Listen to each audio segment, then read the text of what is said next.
afternoon, good evening from wherever you're watching us. Thank you for joining us. This is our June Chai and Just Chat session.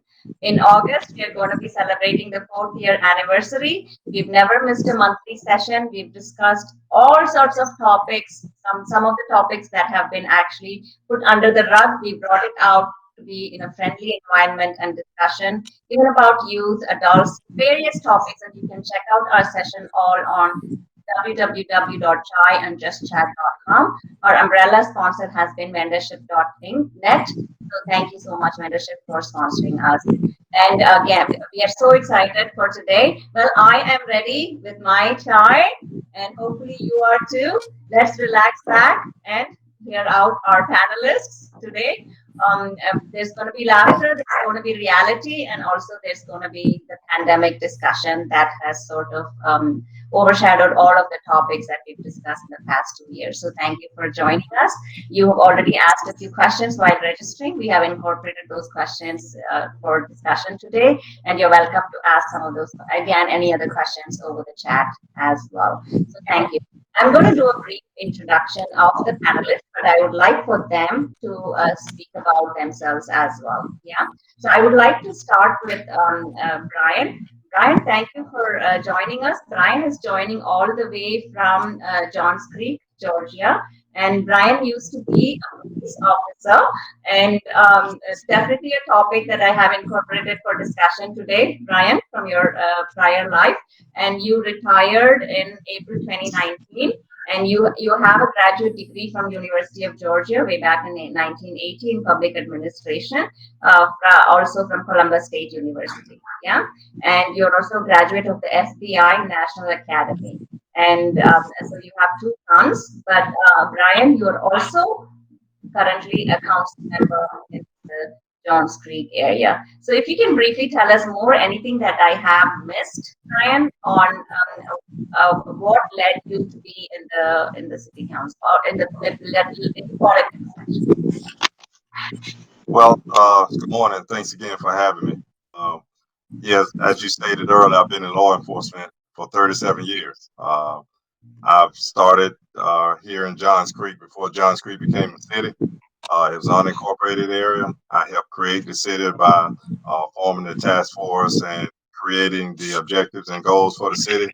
I also helped started the police department because I was retired from Fulton County Police. The same police department policed this area, had an IGA with Johns Creek until Johns Creek created a police department in 2008. And when I retired in 2019, I was second in command of the police department uh, in Johns Creek. And after retiring for 3 weeks, some friends of mine encouraged me to run for city council. Said that I would do a great job, and I had a lot of support here in the community, encouraged me to run. So I did run, and I got elected my first time around as a city councilman. So I've been serving on city council for a year and a half, and I can tell you it's been a delightful and awesome experience serving the citizens of Johns Creek. Awesome. Thank you so much, Brian, for joining us this morning. And we're honored to have you as well. Next, I would like to introduce Vanita. Vanita Jadhav is born in Vai, India, which is in the foothills of Sahyadri Mountains. As a child, she was intrigued by dynamic scenery and beautiful mountains. And I've seen this city in a documentary that they presented. So when we met in Atlanta, we were also surprised. That we had connected with each other way back many years ago. So she was a teacher in the same school that I was studying in. So it was fun to reconnect a few years ago, reconnect with her. So thank you, Vanita ji. You also have received Best Artist Award in intra-university competitions.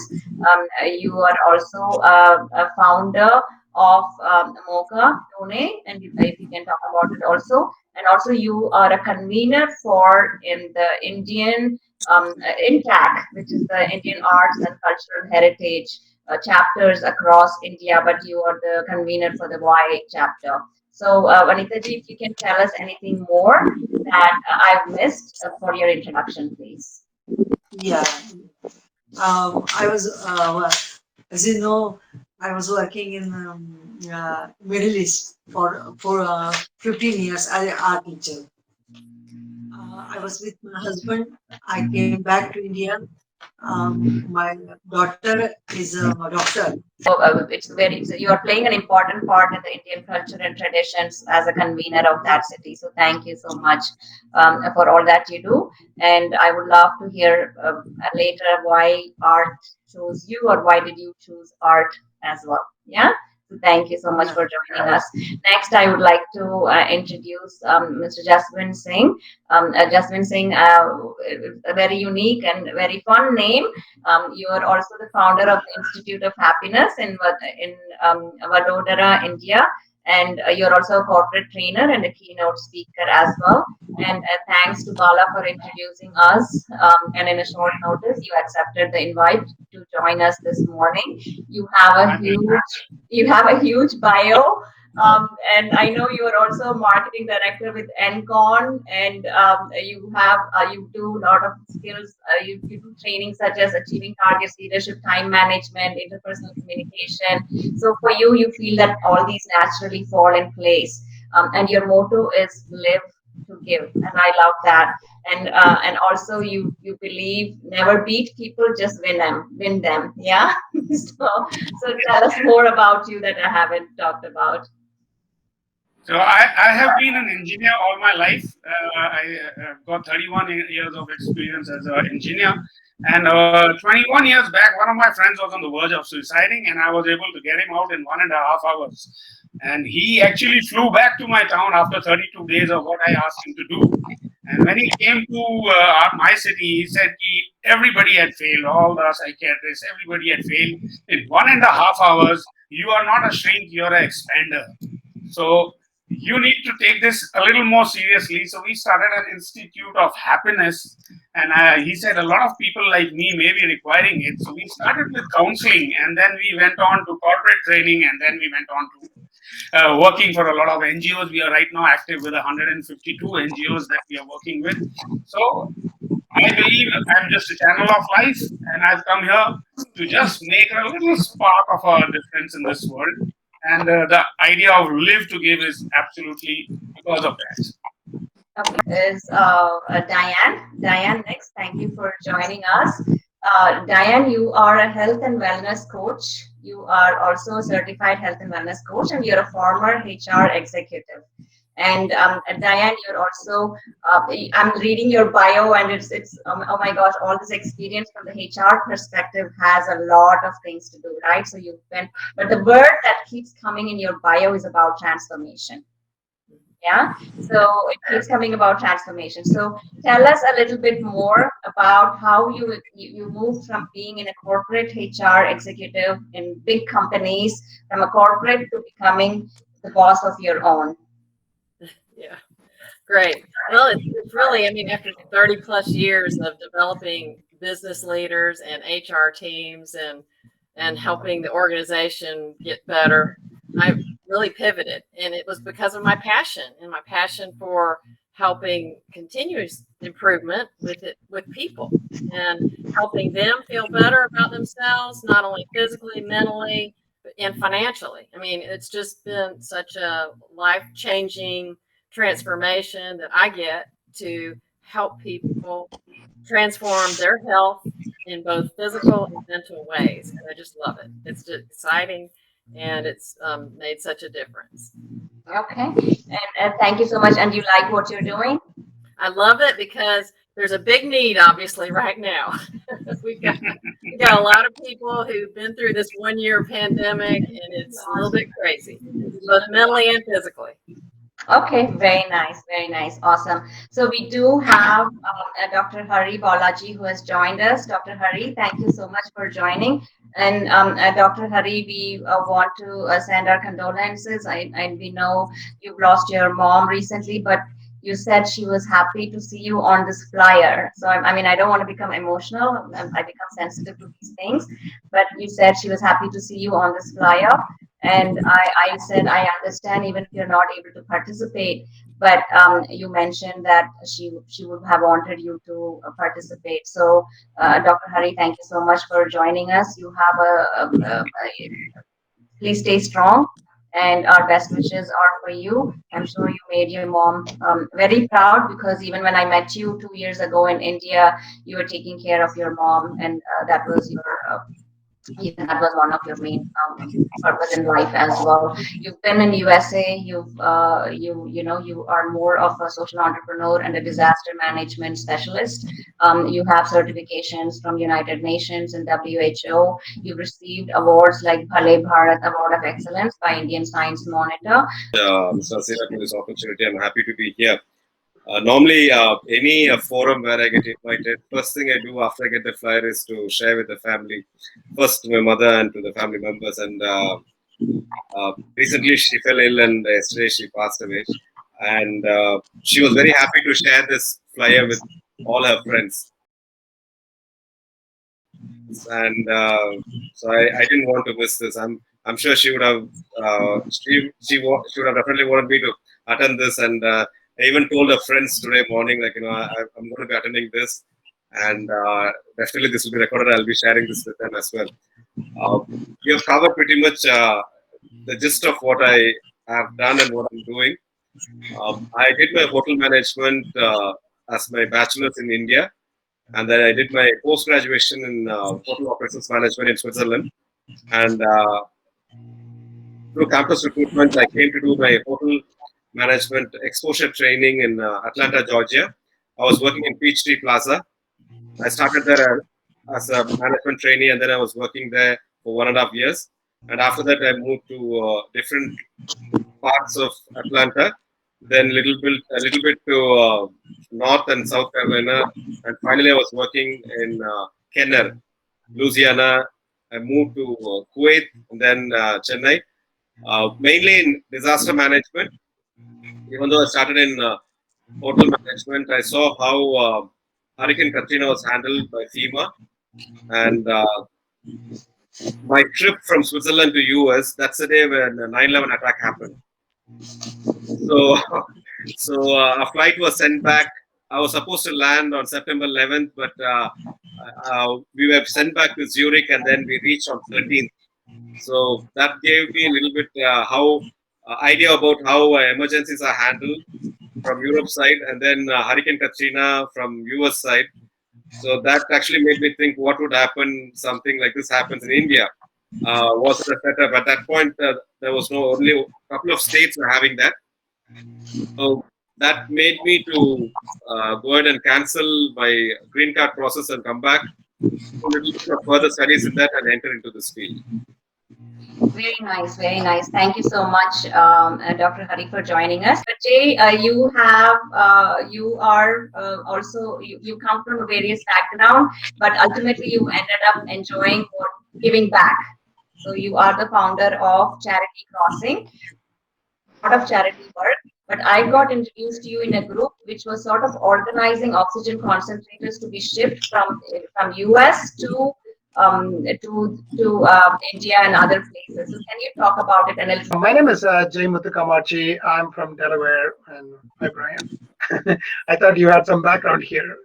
Anyway, it's very nice to meet you all. So, like Brian, but that thing that you said, life teaches you certain lessons, certain opportunities. That's how I founded Charity Crossing back in 2012. Prior to that, I was doing some small charity work on my whatever little I could do. But in 2012, I had a accident in the water.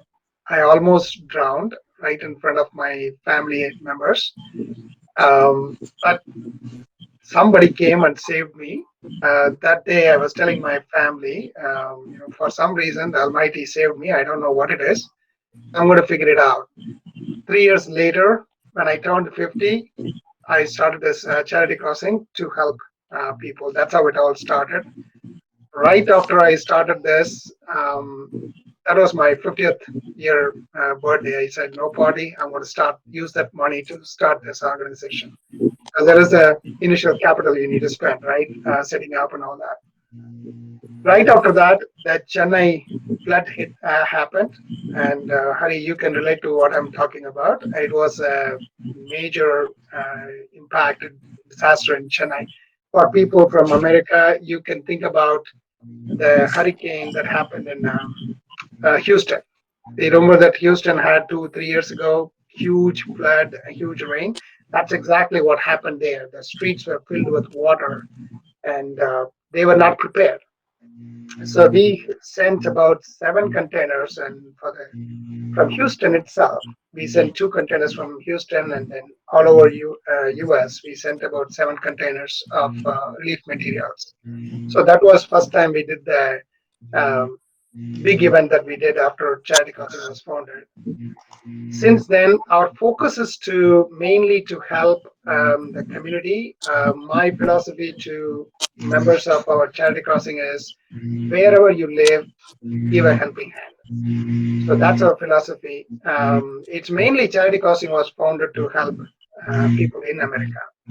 So we started to serve communities in the local neighborhood, and we continue to expand. Right now, we have about 2,100 members in our group.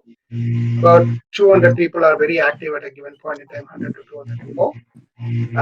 Last year, 2020, when the COVID hit, and to this topic, lessons learned and opportunities from crisis to opportunities, we helped 11,000 meals we provided to the homeless people in low-income families, and about 40,000 masks, the cloth mask, because people, particularly the homeless and low-income families, they have no way of washing and all that stuff.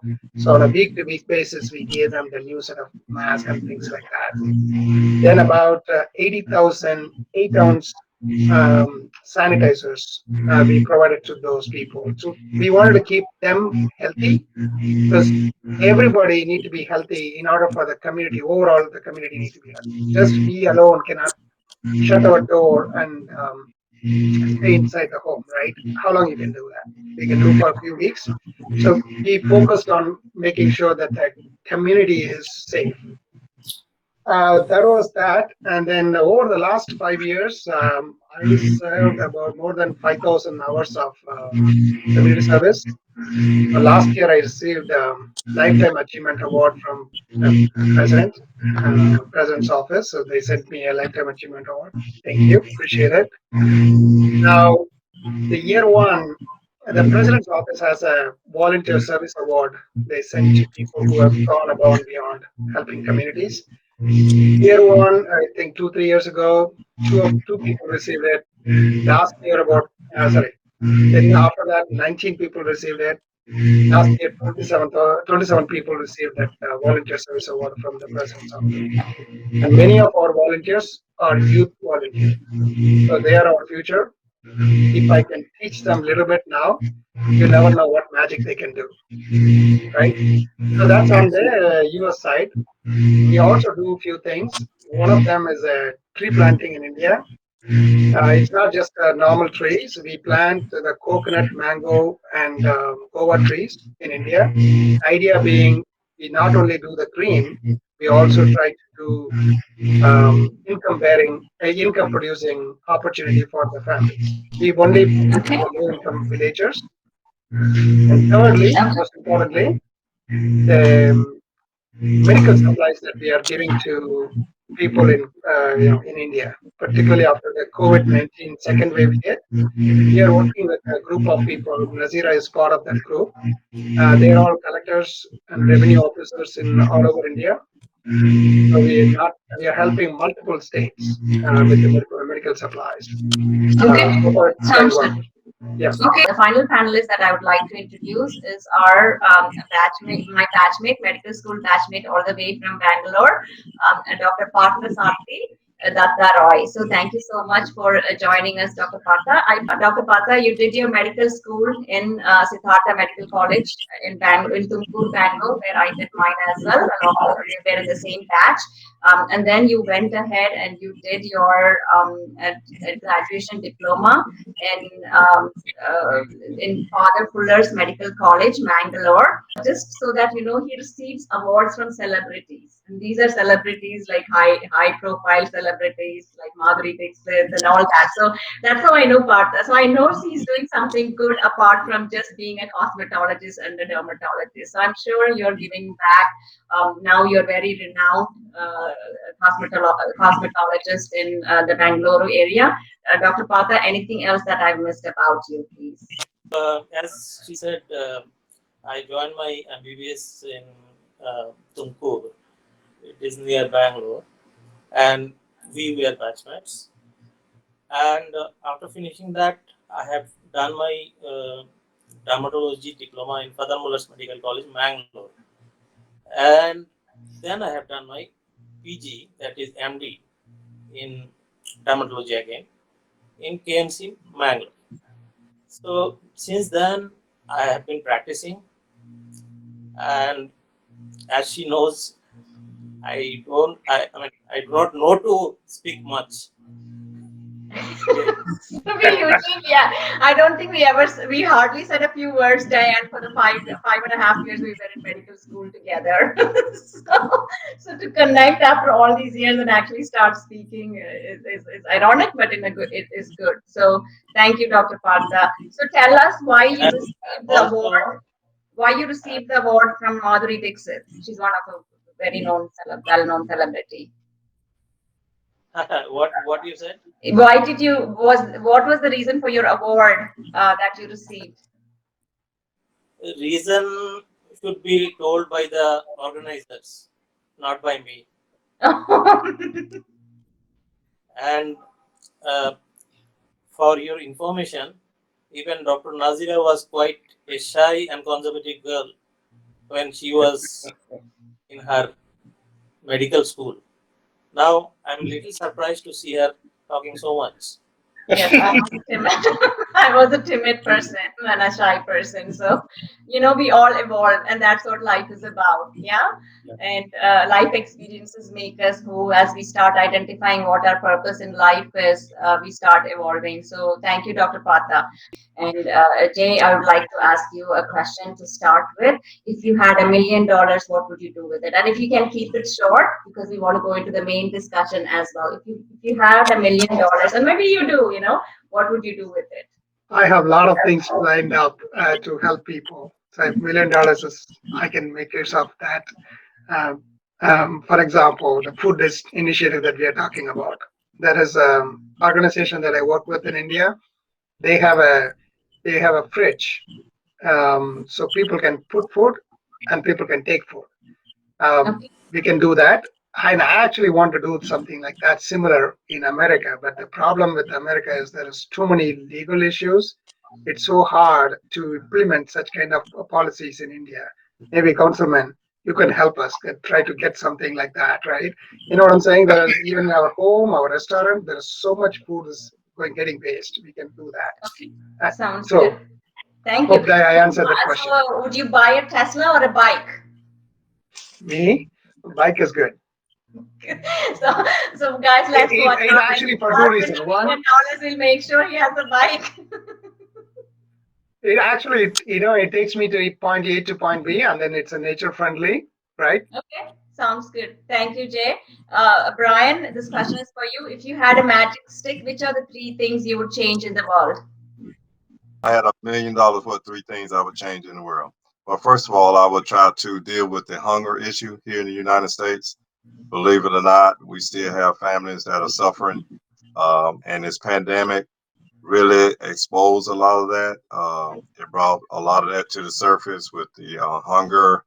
Also, I guess just the relationships, how people deal with each other. We saw during this pandemic where 2 major crises collided. You had the pandemic, and then you also had the civil unrest.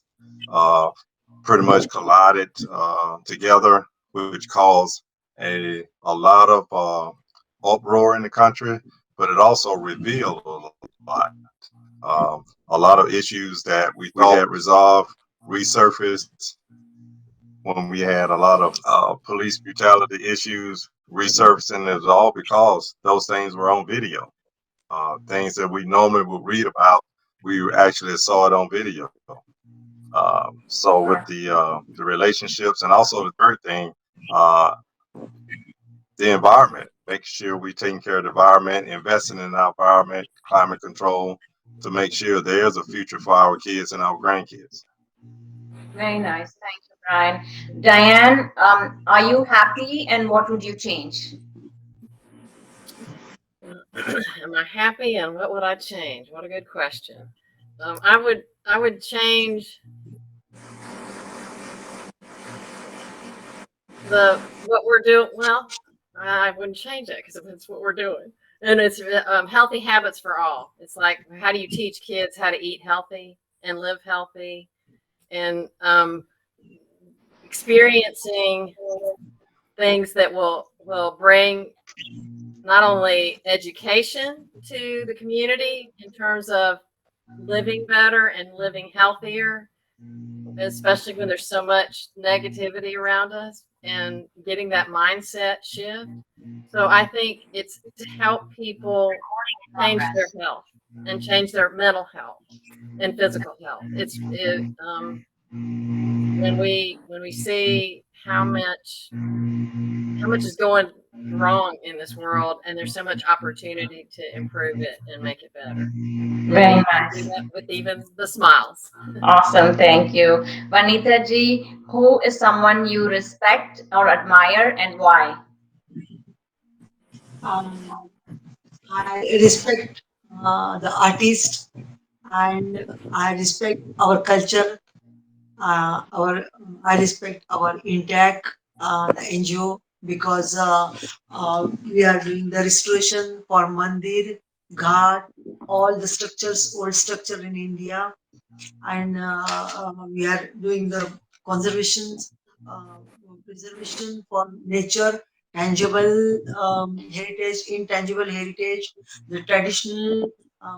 We did the manuscript um, for the conservations, and we are doing the very huge, thing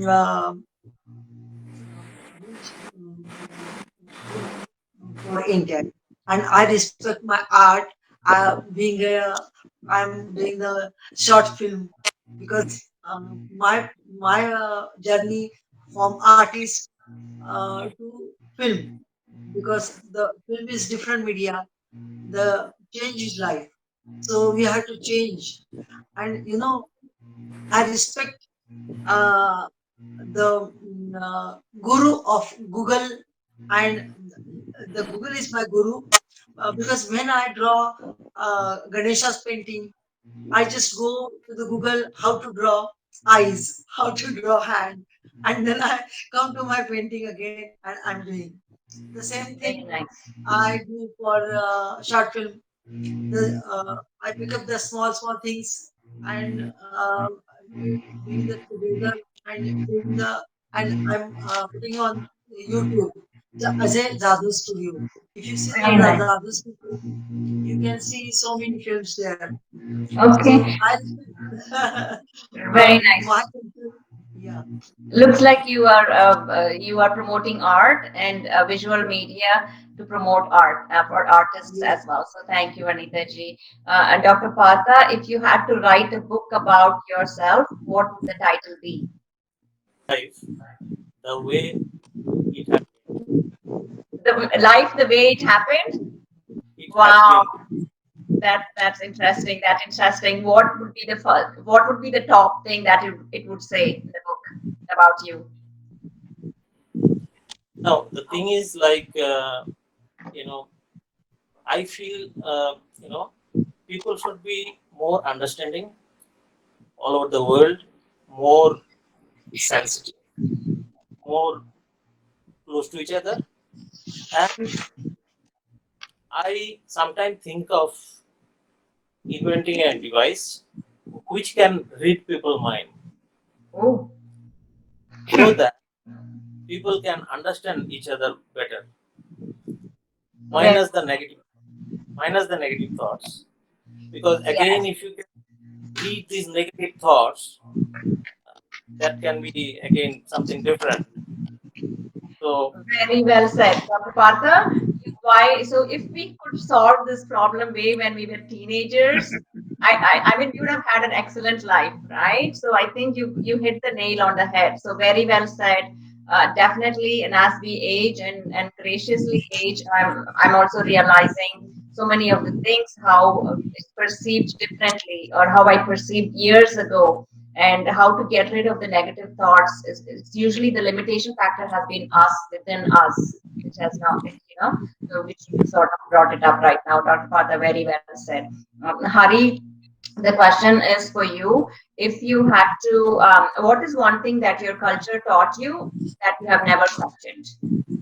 Stick to the basics, focus on the roots, and you will yield the fruits which you desire. This is one thing which is deeply engraved here. So that is one thing I would say. Very nice. So Jasmine ji, very nice. Go back to the roots is something that definitely our culture has been continuing to teach us, and especially pandemic taught us too. And so Jasmine ji, the question for you is: if you would improve the world by doing one thing, what would you choose to do? I would make sure everybody reads, because life is nothing but a series of thoughts, and the quality of your thoughts is decided by the input into your mind. And if you see, God is also nothing but thought. Generator is your thought, operator is your thought, and the diminisher again is your thought. So if you have a thought, I will attend this panel, I'm here, my thought is only making me speak this, and if I want, I can just switch off and go, so I disappear. So the thought is where everybody needs to. When some people ask me, what is the definition of happiness? I say it's a state of don't mind. So it's not really a state of mind, it's a state of don't mind, because once you are taking charge of your mind by putting good inputs into your mind, everybody will understand that he is a great piece of God himself. And once you are a great piece of God, there is no victimhood left. You are all victors. And that's the root. There's no poverty. Someone asked me in a panel, what is the basic thing you can do for the poor? What's the best thing you can do for the poor? I said, don't become one of them. Where is the poverty? If everybody becomes rich. So it's all about putting inputs. I would just make sure that instead of just reading, you understand who you are. Once you know that, you will be a channel of light anytime. Very well said. Thank you so much. So now let's go back to the other core questions as well. The topic for today is about the lessons learned from the pandemic. I think around January, it hit in other countries. I think in March of 2020, in US, we went into lockdowns and stayed home and started considering things seriously, what CDC had to say.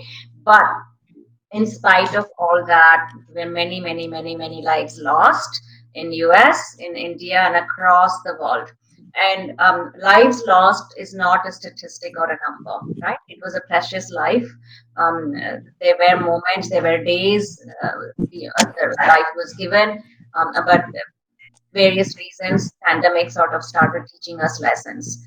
One lesson I think I want us to talk about is, do you think it taught us to be grateful for what we have? Ryan, I would like you to take this up, and please, other panelists also chime in. How do we become grateful for what we have? Because life lost is a life lost, right? It's very hard to come back and achieve the goals. But how do we? So that means we don't. And the only thing that's granted is death. Death is the only thing that's granted for sure in this lifetime. So when we know that is granted, why do we continue to stay away from those thoughts and not take life for granted each day and every day? So can you talk to most about what are you grateful for you in your life right now and why? Well, as you said earlier, the pandemic, it brought a new perspective on life for all of us. I mean, we all know people who were affected by COVID-19, or we lost people in our families or friends who died because of COVID-19. So during the lockdown, I guess during this period where most of us were under the law of sheltering in place, or under the the laws of the different states and different cities. We all learned that we have to learn how to be self-sufficient and create the things that we have. Because I think for so long we took everything for granted. The socialization, being able to visit your family members, your friends, some of the jobs, some of the friendships. That's some of the material things that we took for granted. And when those things were taken away and our movements or our freedom was taken away as far as how we could move about and go about our daily lives. All those things were taken away due to the pandemic, and it made us rethink. Most of us were at home with our families, and we spent a lot of time with our families. We had a chance to maybe get to know them better, take time, because before the pandemic, we all were so busy. Everybody was busy doing their own thing, going to work, doing extracurricular activities, going to vacations, flying all over the world. And then all of a sudden, all that stopped. And it gave us an opportunity to really appreciate what life is really all about.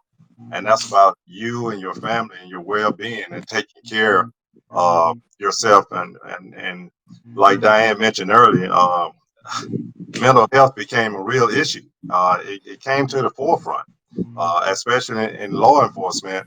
And that's why you saw a lot of issues being magnified and coming to the surface about mental health issues. About one out of every 5 calls that law enforcement respond to is a mental health crisis or a person in distress.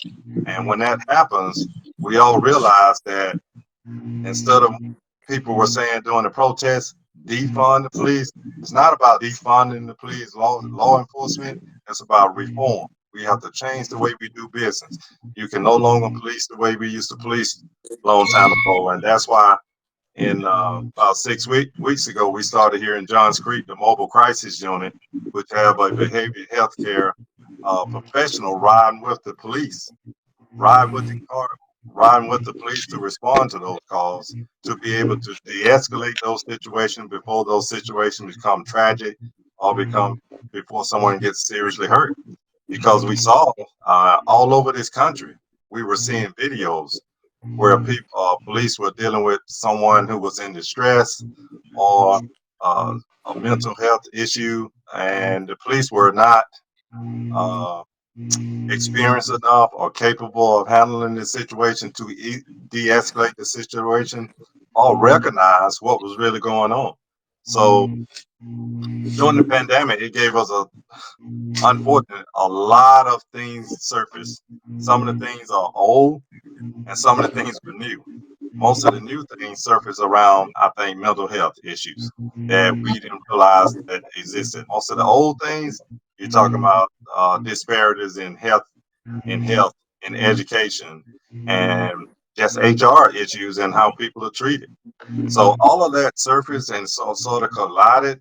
And I have to say that I'm very proud of some of our young people who realize that they did not want to go through the same things that maybe I went through as a 16 and 17-year-old person. And they were the ones who I think was behind the whole movement about change. Everybody wanted to see change. Everybody wanted to see something different. Everybody wanted to make this country better than what it was before. And so, yeah. And so the way we handled the pandemic, all of that came to forefront, came to fruition. Fortunately, our president stepped up, newly elected president stepped up, changed the way we were doing business, and took it seriously. So even though we had over 600,000 deaths, we saw that our government and our government officials were working together to try to end this crisis and make the crisis better and educate our people to make this whole world a better place. Very well said. Thank you so much, Brian. Definitely, one of the questions I wanted to ask, or in the future, was about later in this session was about how police or the government has stepped up. So very, very good that you mentioned it right now. Vanita ji, the next question is for you. When a person goes through pain and suffering, how can still they be grateful for life? Because the pain and suffering overtakes them, and we start complaining just like any other human being that why me? Why is it happening to me? So Vanita ji, what do you think? How can we still be grateful when we're going through pain and suffering? It's a good question. In the pandemic, all are the world is suffering. Everywhere, the pain in the world in the one time. I think this is the third world war, and everybody is suffering from there. But life will change. Always just change is there in life. So whatever the life is there, you have to accept that and go ahead, move ahead like that. Only the thing I'm very much uh, sorry for the children. They don't have in Pune, in this city. It's a middle class city. Children they don't have good playground. They have to they and big families there. 2 3 families are together. So only the things these children are suffering for that. But for my age, I'm now senior citizen. I'm very happy because no hurry, no busy. I'm with my painting, with my brush, with my different. I I read a lot. I study a lot with the other what other great artists had done in their life, in their how they come become a great artist, and especially I learned more than yoga. Also, I learned about the 7 chakras, how to awake the 7 chakra, how to do the meditation and everything. For me and for my age, I'm very happy with this pandemic because I don't want to go there anywhere. But everybody is respecting for senior citizen. Don't go anywhere. Don't do anything. Sit at home. Do whatever you want. And I started finding so many things, learn so many things from video, from YouTube, which I uh, I couldn't get it before. Got So it. I think it's for my because I am not very much ambitious because a senior citizen and I cannot I cannot work a lot for my age. So I'm very good, grateful. Whatever is the situation come there, welcome that. Like that I had taken the it is good. The change is always good. Very well said. Very well said. You're basically what you reiterated is to take up their passion, what they didn't have time for before, to learn it during the slowness. It sort of pandemic put us in a steadfast pause where it allowed us to reevaluate our priorities in life. So thank you, Anita. The next question is for you, Jasmine Singh, please. So consider a difficult situation and the impact it had on you. Can you identify any aspect of that that you can feel grateful about that situation? It can be a good or a bad situation, but how did you come out of it being grateful? Yeah, that's a very, very good question, and it's a very sensitive one because a lot of people will probably reckon with what I. My case was very, very rare because in 2019, I lost both my parents in a span of 3 days. So I lost my father on 8th of July and my mother on 11th of July. So when I was sitting down, I was feeling like a victim for a couple of hours, and I was thinking, oh, I have put all my blood in spreading happiness in this world, and how do I explain this to myself? Because I am a big preacher of gratitude, and for a couple of minutes I didn't get an answer, and just like a wave it came in. Because you've been doing so much good, Jussie, we didn't want life didn't want your parents to have even one day's separation from each other. They were so attached to each other. I used to call them lovebirds. So, seeing it from the perspective of my parents, it was the best thing that could have happened for them, because even if my dad was left behind or my mom was left behind, they would really be suffering without the other part. So life said, okay, let's keep those lovebirds continuing in the next lot also. And for us, whether we have a parent at 100 years, 200 years also, if we have, when we lose them, we feel bad. So at that particular time, I saw the power of gratitude. That if it was just a perception, I could have said, all my life I've done everything to spread happiness, and you did this to me. I could have easily taken the victim mode, but I chose to take the gratitude mode. God, you've been life, you've been so kind to me, that my parents didn't need to see one day's separation from each other. Thank you very much. And now I can carry them. Right now, this moment, they are with me, seeing me. In other times, there was a physical limitation. Right now, just like Dr. Hari's mom is, giving him blessings right here and feeling proud. I'm sure my parents, I can feel them around as an energy, mostly speaking from me at least. So it's all about perspective. If you want, you can see it as why me, or if you want, the problem, whenever we are having a why me situation, the only answer should be, if something bad is happening to you, you're asking me why me. When something good happens, why don't you say why me? So it's all about perception. So once you have a change in as I said, mind, you change your thinking, look at life, that what is this life trying to tell me? And it is always with you. Life existence is always with you, because no parent has given birth to his child to give it a horrible life. Have you, as a parent, any parent you've seen in your life who gave birth to a child and said, I'm going to give him the most miserable life he can get? And life will not creation won't create you to destroy you. It wants you to grow. And we are all, according to me, souls who have come here to experience life. So it's all about perception, dear friend. So it's Very interesting. very difficult, Nazim, I can tell you that. All my strength I required.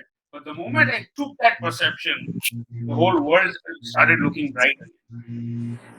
That's an excellent message, Jaswantji. It's how we perceive things, right? Like your parents, they're lovebirds, right?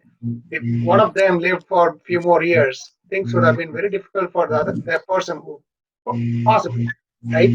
Even for the rest of the people to support him, him or her, right? I think the same thing happened to my parents too. They almost within 4 months period, they both passed away. They lived together for 50 years, married life, and then one passed away within 4 months, the other one passed away. I'm assuming they're also going to have a good lovebird life in the post life. They are. Thank you for sharing your perspective. Yes, how do we take a painful situation and convert it to a gratitude and a positive outlook is something that we all should continue to be taught and be inspired from people like you as well. So thank you so much for sharing. Dr. Patra, people say take time to smell the flowers. Yeah, our life, and as we all agreed and concurred that it was busy, always running every day. But after once the pandemic hit, once the lockdowns were on, we started seeing posts where people are saying peacocks are coming out on the roads. All the animals are walking out. The city of Atlanta road was like gupchup, like no silence, like pin drop silence was there, which you will never ever see in the city of Atlanta roads. And I think same thing happened with Bangalore as well. And so people started saying, "Hey, I'm hearing the birds chirping," and so in that way, I think mentally it was sort of helped us relax. The virus made us sit back and think, but also tell us what were the other effects on mental health dealing with the virus, please. See, every coin has two sides, as we know. Positive and negatives are natural, but to make ourselves happy, we have to take the positives. And that way, if so many things were affected, if I tell from my medical point of view, doctors were in the front line. Yes. They had worked 24 hours without sleep, with a lot of agonies, with a lot of tension, anxiety, and many of them, end up, you know, having a bad experience with the patient part because many of them lost their loved ones, and that way they become irrational. They forgot that we are not God. We are also human, and we have our limitations. Forgetting that lot of doctors have been attacked, was manhandled, which was very wrong. Now, coming to the other aspects, yes, I saw climate very clean, blue sky. It seems that they started seeing Himalaya from Punjab, Jalandhar. So these were so clean. So that is definitely good. That carbon dioxide, all these things have come down. The levels of uh, pollution has come down. But of course, if you see and compare, what we lost is more than what we gained. And the life is precious. The person who was alive just 2 days back and died of COVID. Then these experiences made you think that what actually life is. And I, at a point, felt like life is nothing but life and death is divided by a partition. The other side is the death. Because, of course, it is not a technical thought, it is kind of truth. But we are here, do good for others, do something for yourself as well, and try to live to the fullest. That is what I have learned. Yes. And there are so many things. See, a lot of people, workers, they have lost their job. People, were hungry. They were starving. There are people who were not able to go to their hometown because they were working in some other cities, whereas they stay in some other places. All these things happened during COVID. Uh, see, the accidents happened while in India. I'm talking about the train accidents and all. People were just walking and going back to their homeland. On the way, they died on the track. Can you imagine how tragic it could be? So, COVID has definitely made us realize that nobody is bigger than anybody. We are all human. One heart, two lives, and we should use our brain for the betterment of the world. Yes, definitely. Thank you, Dr. Pata. Very well said, indeed, and very powerful on what you said, because there have been a lot of tragedies and tragic incidents that we continue to hear actually as well now. And mental health was certainly something that we should continue to talk about. And I always say, there's okay, all the COVID happened, now people are coming back to normalcy. It's not yet normalcy, it takes some time, but healing, we all have to heal. Every family has to heal in some way or the other for their health. And how can we continue to assist or help in making that happen? So thank you, Dr. Partha. Diane, I definitely want us to talk about transformation, right? COVID caused such a disruption about how we should move forward. I think, I mean, there was just a recent study from the APA, American Psychological Association, and it was a one-year study after when World Health Organization declared COVID-19, so March of last year. It's amazing that 61% of adults in the United States experienced weight gain. The average of that was 29 pounds. The median of that was 15 pounds, and 10% of those people gained over 50 pounds. And that creates significant health risks, in our physical body. But then 67% in this study had sleep issues from COVID, and 23% reported alcohol consumption increased.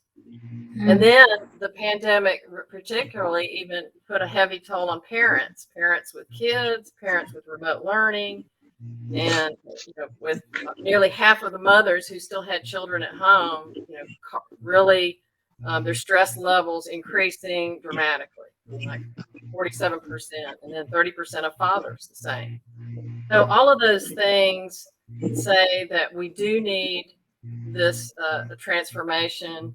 We're talking about health across the board in terms of 6 macro habits, and that's healthy mind, healthy body, healthy sleep, healthy weight management, hydration, and motion.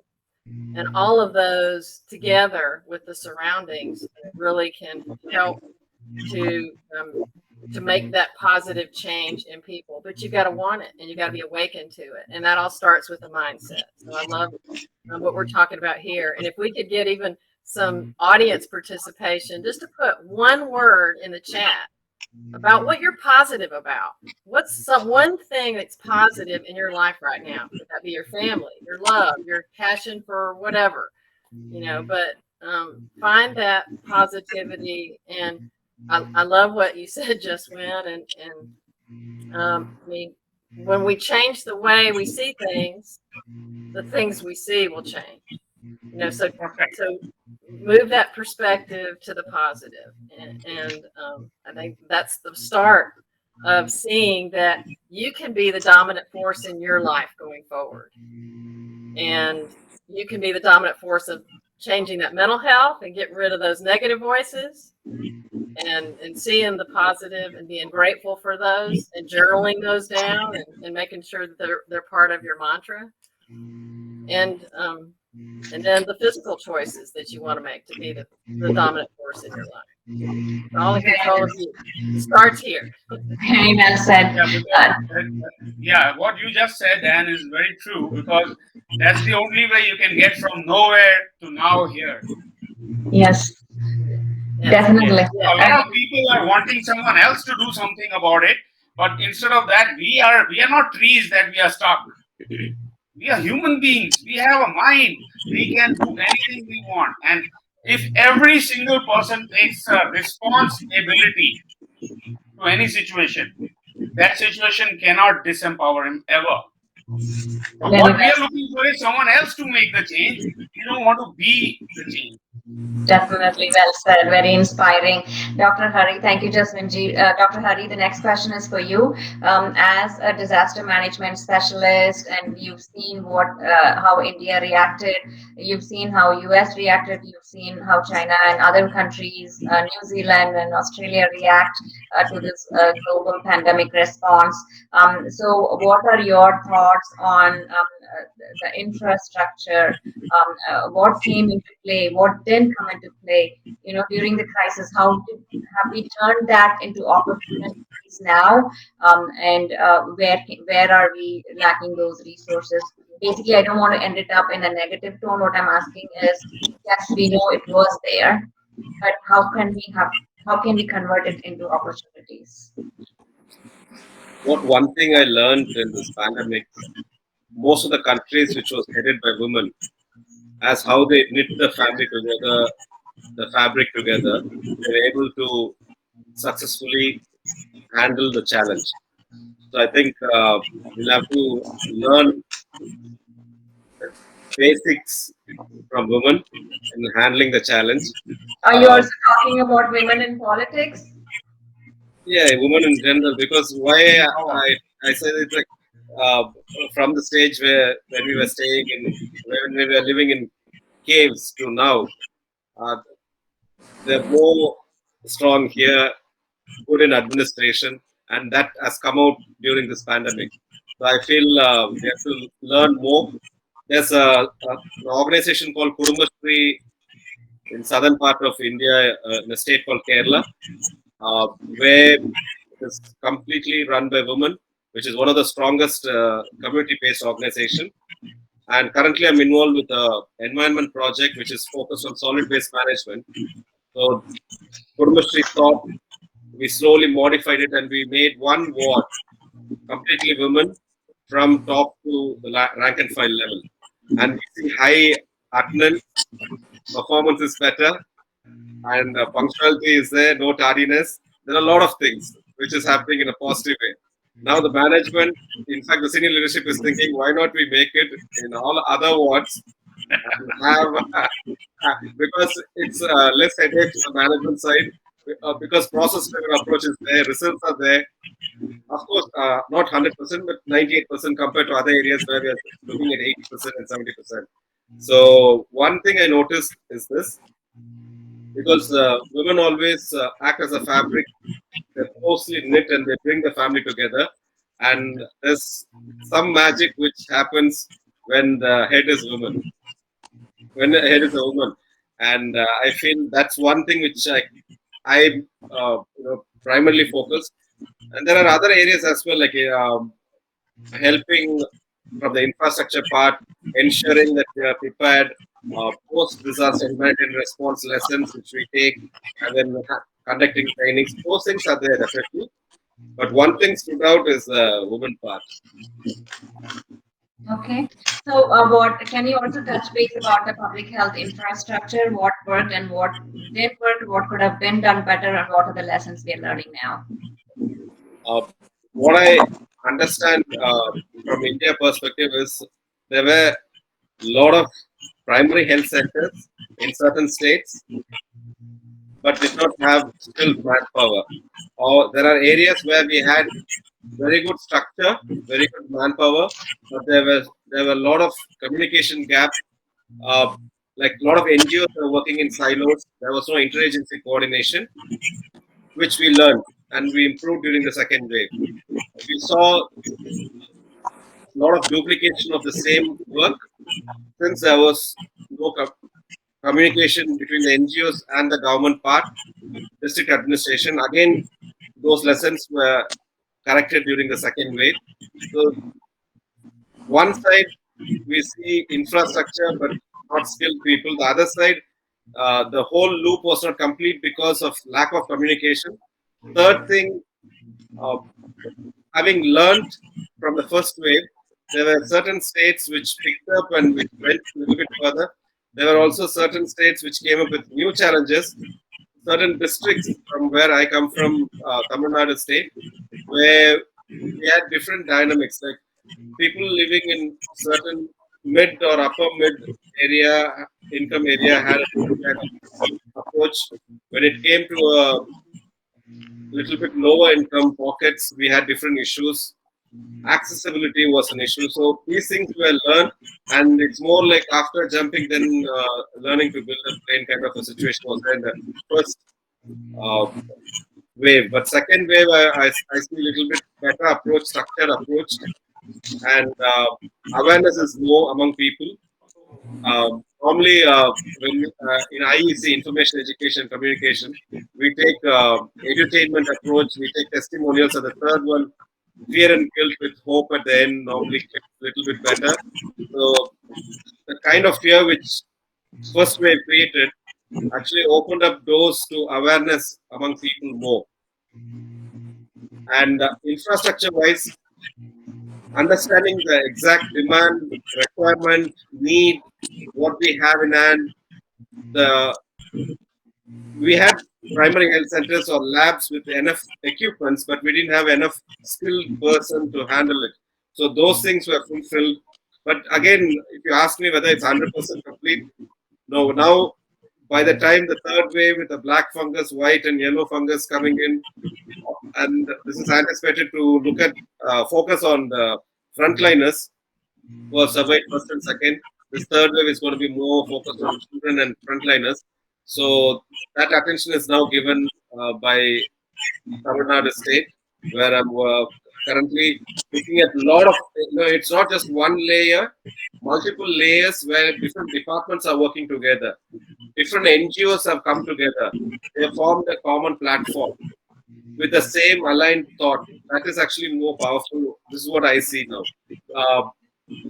Even though my mandate would be for children, or Mr. Brian's would be for women, Ms. Diane would be for the geriatric population, but then we all come together and ensure that all the holistic approach, when we focus on a particular county or particular state, that kind of approach is coming now, which I feel is a positive thing. Two things that you picked up on your conversation. One is the communication gap that happens across. Even today, I was talking to somebody. They were saying even people are skeptical about taking the shots, right? Okay, that's one. Number two, Nazira and I are in a group where we are trying to work with some of the district collectors throughout India to give them some of the medical supplies. One of the person reached out to us. They are from Mizoram. They don't even have a oximeter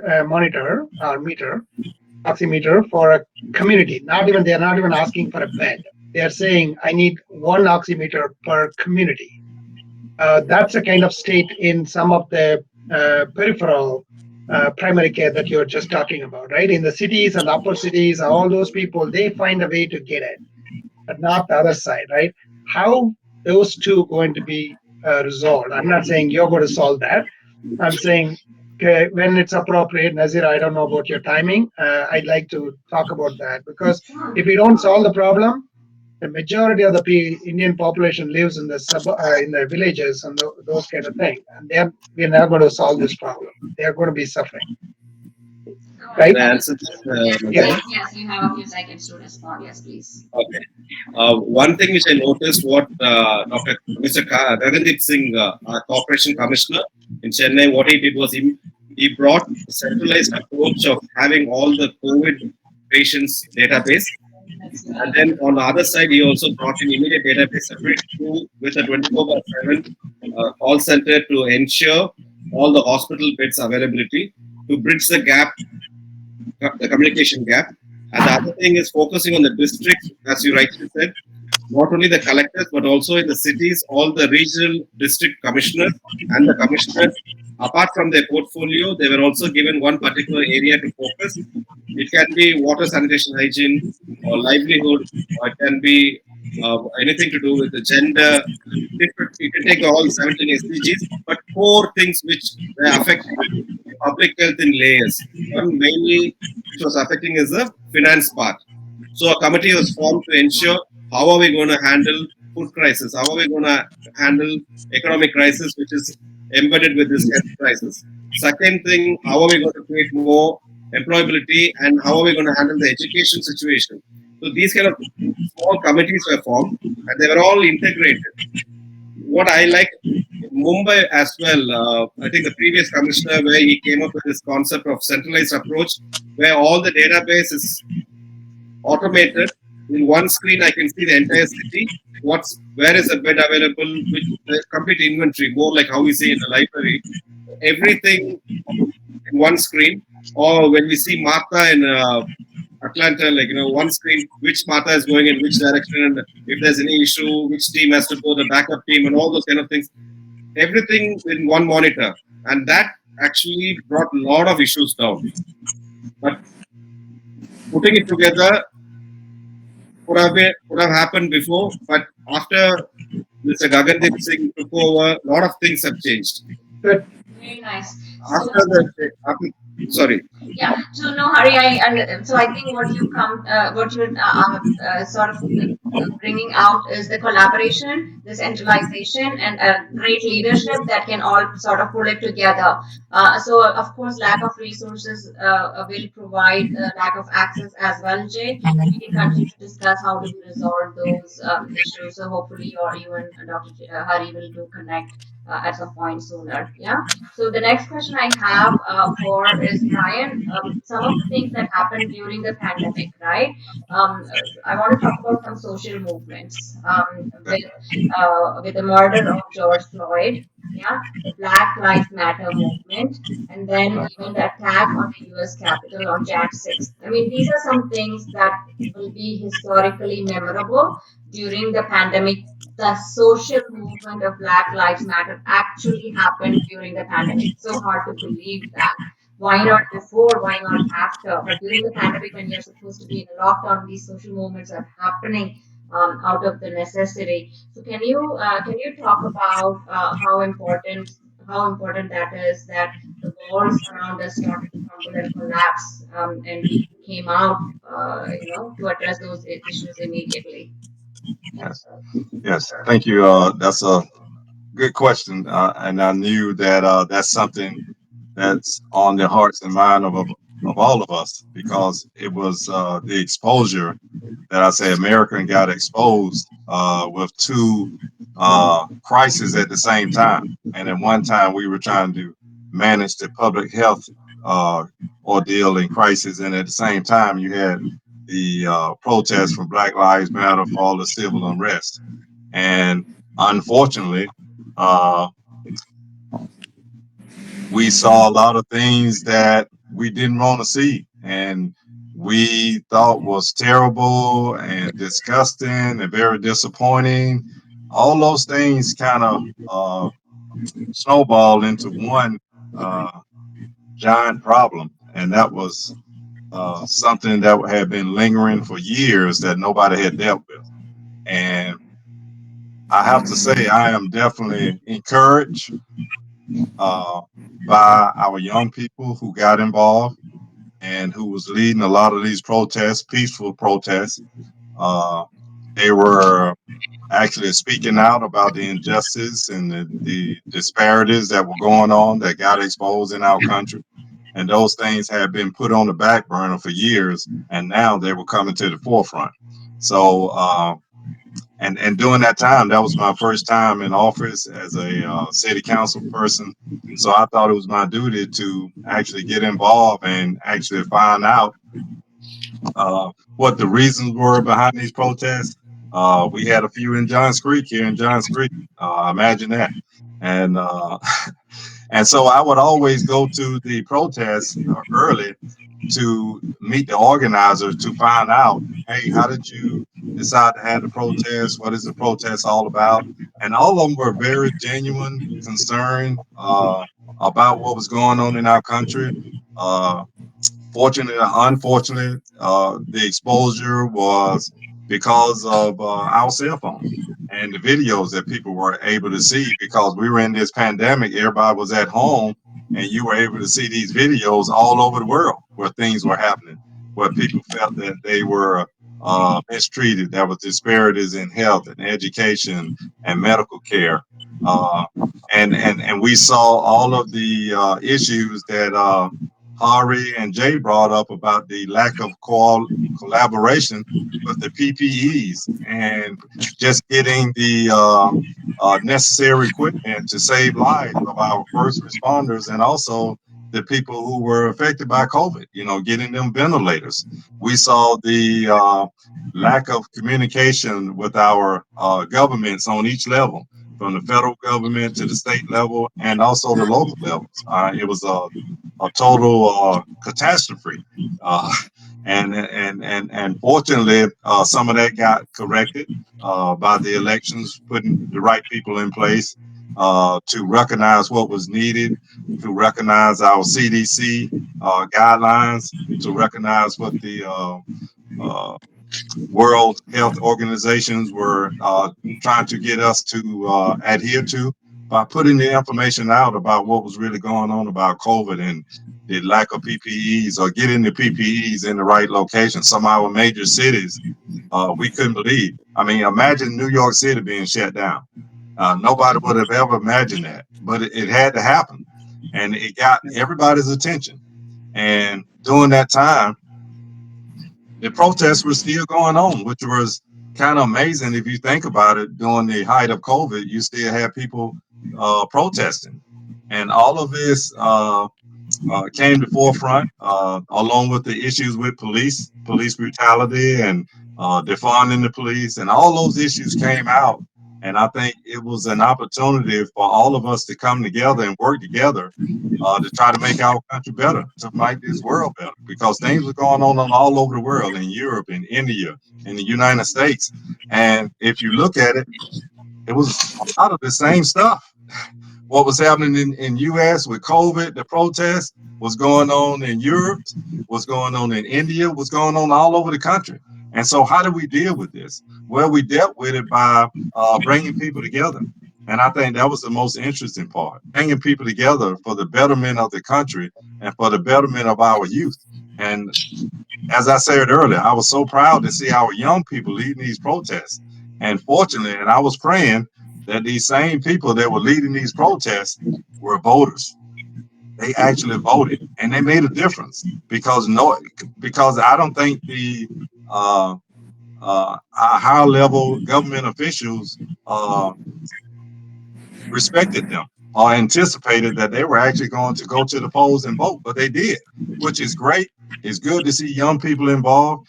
It's good to see that they are aware of what's going on in our country, and it's good to see that they want to make a difference. And just like I'm a public servant, you guys are doing what you can to make this world a better place. Dr. Jeswin Singh, thank you for what you do, and bringing the positivity to everything. I agree exactly what you said. You know, we all have to try to make a difference. We all have to look at the perspective from the positive standpoint, and that's what I took from this whole thing.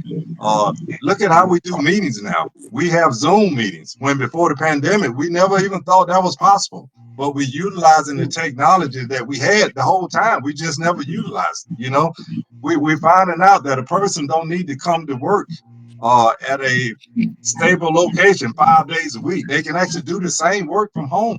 You know, we are discovering or rediscovering all these things that we had all along, but we never utilized them because we were in a rut doing the same thing the same way for so many years. And that's the same thing about police. We cannot police the same way now that we did 10 or 15 years ago. You know, people are smarter. They're more complicated. Diane, you brought out about health and wellness. That's so important that everybody has a health and wellness program, not only for themselves, but for their families, to make sure that they get the necessary care that they need in order for all of us to be successful, in order for all of us to make this world a better place. So it's not just one person's responsibility, it is all of our responsibility. And that's why I am running for mayor of Johns Creek, because I know what we need as a city in order to move this city forward. When our mayor announced that he was not running again, I had no idea that I was going to run for mayor. But I knew that the Lord was ordering my footsteps, and he put me in that position for one reason. And when I look around in the room, I was the only person that had enough experience that hadn't been in Johns Creek over 20 years. I was the only person that was in the room that saw this city before it became a city. I was the only person in the room that helped make this city what the city is now, and try to get us to the next level, and to unify the city, to make Johns Creek a safe place for all families and for all of us to be proud of. Definitely. So that's my passion. That's my passion. So Definitely. thank So you. keep being a weaver of love. Exactly. We wish Exactly. you, Number one thing. we wish you all the best. Thank you. Thank you, Brian, and thank you for all the points that you brought forth as well. And Jay, that goes back to what Brian just ended up with: compassion and empathy, right? This was something that many of us probably in the screen continue to speak about even before COVID. But I think, is it something that has to be taught from childhood, compassion, empathy? Because we also saw that among all the darkness that we noticed, we also saw the goodness, right? So Brian, going back to what you just said, Chai and Just Chat was in person. We used to have chai and pakoras and chana and all the Indian snacks and all would meet. But then after COVID, we completely became online. But because of that, see, we have Jasmine Singh all the way from India, and Vanita all the way from India, and Hari from Chennai, so people, and doctor from Bangalore. So which didn't happen when we met in person. It was only the localites usually chatting. Of course, the senior citizens are like, oh my gosh, but we need the chai and the chane. But we have, and again, empathy and goodness and humanity and compassion, a new normal. Yes, absolutely. That's a question for me, right? Yes, Jay. Yeah, it is not actually a new normal. It is what we all, as a human being, used to do. Yes, just right. But along the way, particularly last few decades, we forgot that. We are more into what is in it for me kind of thinking, right? So earlier somebody said, what we lost is more than what we gained. No, actually, if you look historically, we moved away from what we, as a human being, what we used to be. Like, right? Rather, if you focus that way, you actually gained a lot more in this pandemic than what you lost. And personally, back to just what said, the perspective is everything, right? Also, Gandhiji said, change starts from us, every one of us, right? That's what Brian also was saying a little bit earlier. So whatever we want to do, we want to look in a perspective and then change it from there. So the compassion and empathy, specifically speaking, it is there in our blood. We just need to bring it out. That's it. We right? started living from here. Exactly. So we need to just bring it out. And when you bring it out, then, it works out. All the help that we are doing, Nazira, you're in that group, you're watching the text that's going on. We are living 8,000 miles away, but we are trying to help those people who need that help, right? That's because we have that mindset and we have the skill. We are putting those two together, right? Let me, from the compassion empathy, for some of the listeners, I'm going to say certain things. I used to work in downtown Wilmington in a big corporation. Every day morning, I'll drive into the city and then go park in my car in the garage. 15th floor is where I was working. From there, I look down about the city and things like that. There are a lot of things going on in the city which I never bothered. Then evening, I take the car, drive back home. That's it. That's all my relationship with the city was. But once I started, many times even I myself said, why don't these people go and work and make some money? Why are they in the street? Right, Brian? You know what I'm talking about? Exactly. But then when I started to help them, get involved, connect with them, completely my perspective changed. They work long hours, they earn less money, and they spend more money to buy the basic thing. Just for example, you want to buy a bottle of soap, right? You go to Walmart, we get, or any of the supermarket in India that I'm talking about, you get it for $2, $3, $4, right?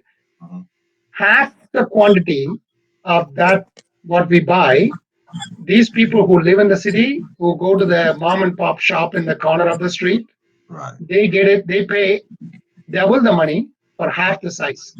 Right. So look at that. They work almost 10, 12 hours a day, 3 jobs, etc., etc. They make less, they spend more. So they're always in that cycle. They can never get out of that cycle. That's a kind of population we focused on helping. And the compassion and empathy, this team over a period we are building, and we are focusing on youth volunteers to build that skill for them, to think that what we used to do in their mind. Last year, every week we were in the city going and helping people. We never stayed out. right? So compassion, empathy, and it has to be taught on a regular basis, and parents need to get involved. It's not like you send the kid to some organization and say you just learn. No, it doesn't work that way. The parents also need to give put their hand into it. They need help. I hope I answered that question. Yes, no, definitely, Jay. Thank you. What you're saying is it's instilled, it's taught to kids, and it has to be involvement from the adults as well, wherever they're volunteering.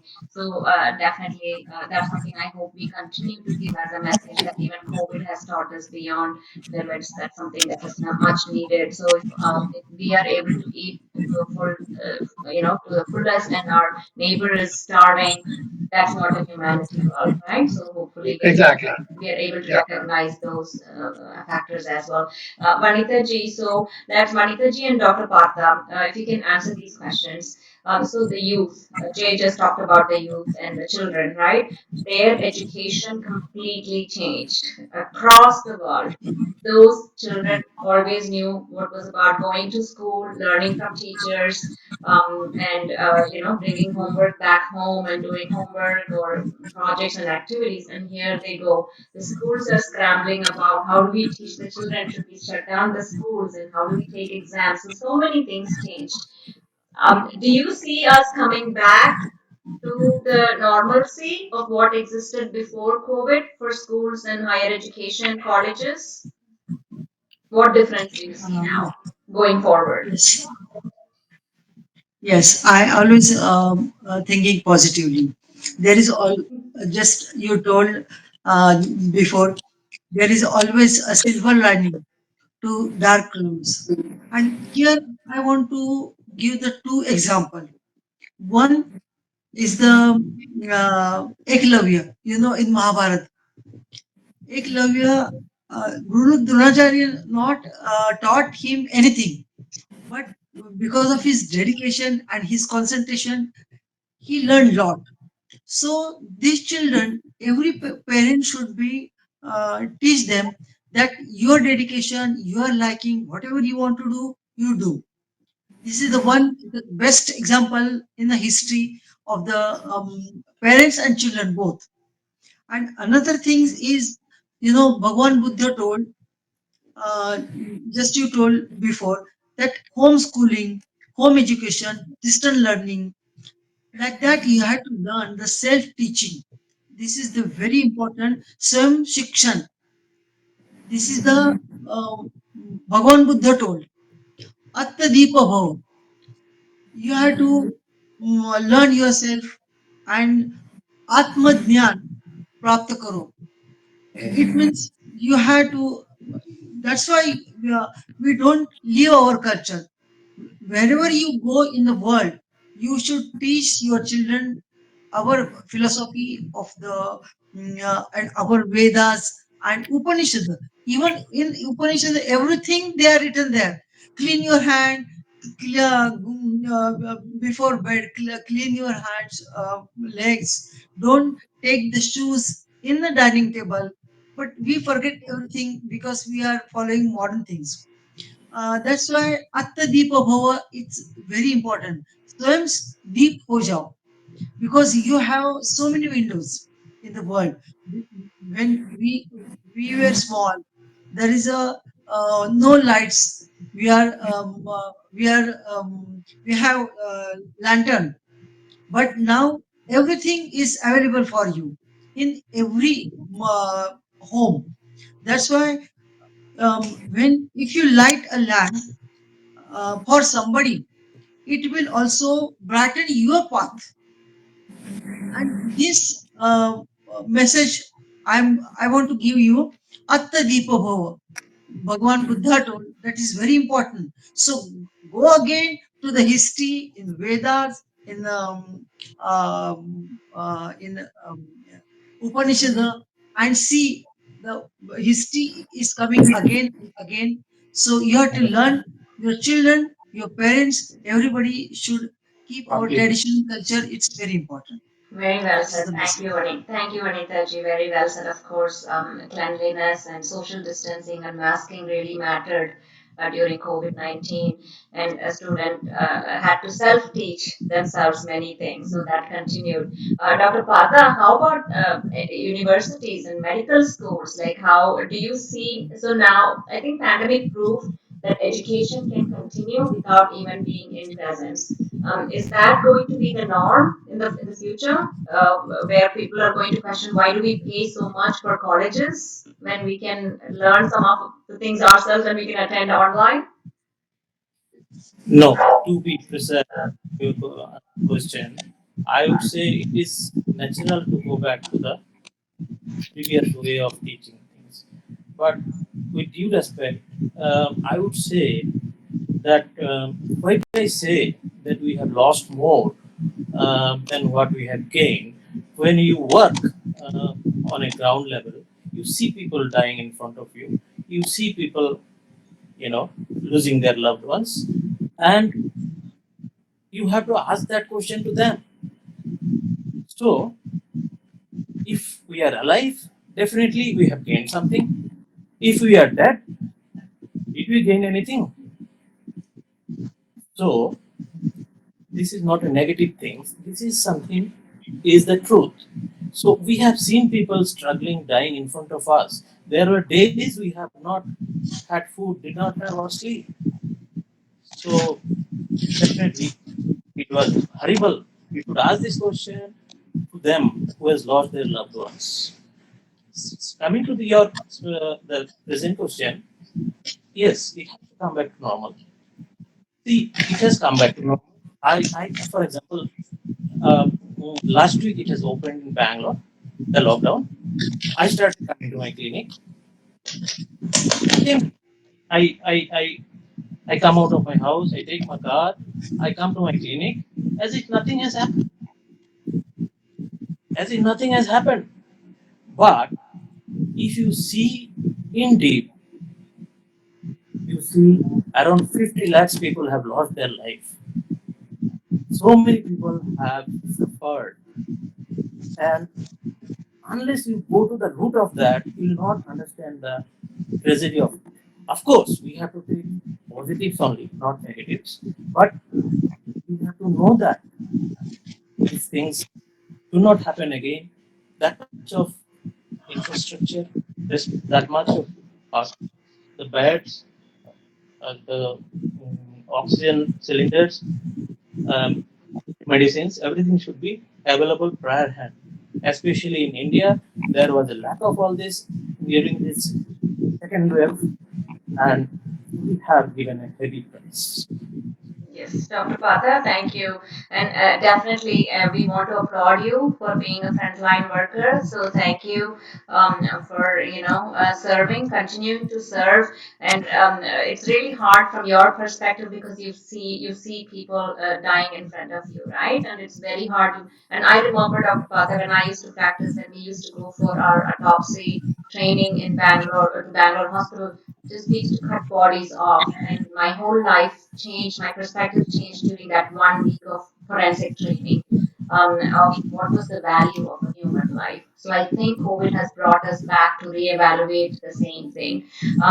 Justin Singh, the next question is for you. But before that, I also want to touch Dr. Partha's on this topic of, because he's a cosmetologist. How deep how deep and important is beauty, and what is beauty? That is a difficult question. I'm sorry, I don't want Not really. to chase away your patience. Beauty, Shakespeare No. said it very well. No, Shakespeare said it very well. Beauty is in the eye of the beholder. that It's is true. how you look at life is how. See, if we say we have gone through difficult times, we have labeled it difficult. There is no such thing as difficult or not difficult. If you're living at a soul level, you've come in this body, you'll be leaving after some years out of that. Everybody's destination is death. But how you fly, that flight that you take, whether you go economy class, whether you go first class, or whether you just stand by and stay at the airport, it totally depends on you. So our job is to make sure wherever we are, we try to get a first class experience from whatever situation we are in. If we label it difficult, it's never going to work for us. Our job is to make sure, even if it's, I just lost a friend day before yesterday. Today morning, I just, did the ceremonies for him and came. And he was one of my very dear friends, 47 years. And I will tell you one thing. I was celebrating his existence rather than feeling about his loss. It's all, as I said, about perception. Thank you, God. In the 70 years of our life or the standard life, we get to experience such lovely people. So if we keep looking at it that this is a hard time, life has only one word. In our Hindu thing, we have tathastu. Whatever you say becomes your reality. If you say life is hard, tathastu. You say 100 things, make it hard. If you say life is great, it becomes great. If you say life is celebration, it becomes a celebration even when your people are passing away. So like when my friend passed away, I said, thank you, God. I'm there to take care of the family. I'm there to take the family to, for all the funeral and everything. Thank you. So Yes. very well. Always how you can be of use. My 4-letter word for mantra for happiness in any worst situation is how can I serve? Yes. And that's Okay. my saying So, is every day is a good day. Some are just more challenging than others. To Yeah. go along with just saying. I mean, because we have to be grateful just being here. And when we've seen other people die at early age and at older age, we've seen them people come and go. So us having the opportunity every day just to get out of bed, I just, praise God and say thank you for allowing me to walk this earth another day. So So very nice. Thank you. So I want to go back to Dr. Partha because he's a cosmetologist. Because he's a yeah. yes. cosmetologist. You asked me Yes. uh, How deep is what is beauty? how do you define beauty? You are a Isn't cosmetologist. So how vital and important is beauty and what is important? at this point, if you compare the miseries the world is going through, is definitely not. But otherwise, yes, a lot of people comes to us for enhancement of their appearance. And why I said it difficult is my way of thinking beautiful can be different to others. Yes. And Justin said that correct. The eyes of the beholder. Yes. Yes. What he said. So yes, we do different things, but as you know, our things were almost closed from last 1 year, 1.5 years. I have worked half day, quarter day, or something like that. Even today, I am working half day. It has never been like this before, but still people comes when you. This is till you live, you have that desire. So those who have survived, definitely they comes to us for enhancement of their beauty, their hair, and all these things. But what has happened in this world for past 1.5 years has made me very, very sorry about it. And I doubt the intention of some people who might have done it in a better way. Maybe things would have been better if you more compassion, more humanity, if you had. Winning or gaining in life is very short. Okay, when you grow up, you don't take anything with you. You leave everything here. So, giving pain to other people, gaining something, I don't believe in this. Okay. Very, very well said, Dr. Pata. This goes to the question that I had next for, and I can, if you can take a few seconds from each one of you to answer this. This is a sensitive question, so if you only say thumbs up, I'll ask. Otherwise, I won't ask. This is a sensitive question. Yeah? Okay. Looks like I see that from most of you. Have you written your obituary or how would you like it to be read like? Have you written what you want to be said in your own funeral? I, Yes, ma'am. I see. If you do good, you don't have to write an obituary. People will write it for you. Right. That's what I say. I, And I think- yeah. I Go ahead. agree with this. I agree with Win saying, your legacy speak for itself.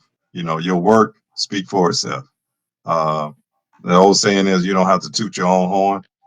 People know you, know what you stand for, know what you have done. And I apologize earlier, I didn't answer the last part of the question about the Capitol. I thought that was a travesty. You know what happened with our democracy being attacked. It should never happen. Our authorities did not take it seriously enough, and I think it shapes our history.